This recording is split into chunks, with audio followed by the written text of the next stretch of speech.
Remue ménage. Remue ménage.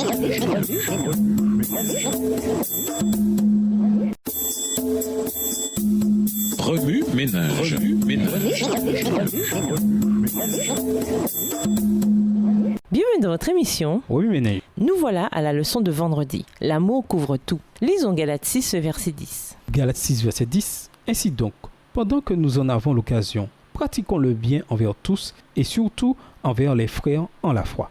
Pour conclure, il est réconfortant de savoir que nous sommes tous enfants de Dieu, que nous ne sommes pas, quel que soit notre âge, ses petits-enfants. Dieu nous exhorte à aimer ses un peu plus de 7,4 milliards de frères et sœurs à l'échelle mondiale et à leur parler de lui. Ceci dit, il nous est impossible de rencontrer la plupart d'entre eux, ni de leur manifester de la bonté, ni même de partager avec eux l'amour de Dieu. Cependant, nous avons le privilège de pouvoir faire preuve de bonté envers les membres de notre famille et nos proches.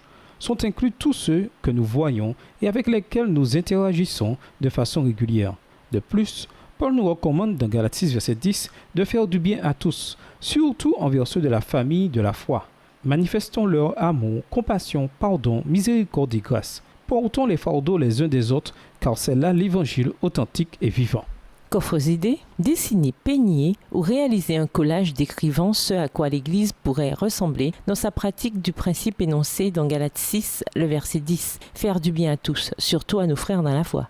Écrivez un court poème ou une courte histoire décrivant les façons par lesquelles nous pouvons, au sein de l'Église, être plus patients et compatissants les uns envers les autres. Écoutez ou chantez les cantiques « Ah qu'il est beau de voir » ou « On est bien à la maison » et mes louanges numéro 148 et numéro 432 respectivement. Cherchez en quoi ces deux cantiques se rapportent au principe clé disant de faire du bien à tous, surtout aux membres d'Église. Organisez en dehors du contexte de l'Église une activité pour les membres de votre classe de l'école du sabbat. Vous apprendrez ainsi à mieux vous connaître et vous comprendre. Méditez le thème de la semaine disant de faire du bien à tous et spécialement aux frères dans la foi. Contemplez les façons par lesquelles vous pouvez faire du bien au sein et à l'extérieur de votre collectivité et de votre église locale.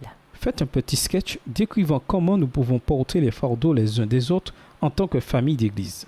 Regardez comment des animaux apparentés interagissent les uns avec les autres. Quelles leçons pouvons-nous en tirer dans nos rapports mutuels au sein de l'Église? Pour aller plus loin, lisons Matthieu 5, verset 43, 1 Thessaloniciens 5, le verset 15, 1 Pierre 4, verset 8. Hébreux 13, le verset 16. Nous vous invitons à lire dans le livre Conquérant Pacifique, le chapitre 1 intitulé Le dessein de Dieu à l'égard de son Église et le chapitre 3 intitulé La mission des 12, livre écrit par Ellen G. White. Ainsi que le livre What is the Gospel? Qu'est-ce que l'Évangile?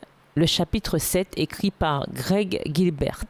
Et le livre The Gospel, How the Church Portrays the Beauty of Christ. Comment l'Église représente la beauté du Christ. Chapitre 2, livre écrit par Raymond C. Hotler Jr. Au revoir. Et à demain si Dieu veut. Remue ménage. Remue ménage.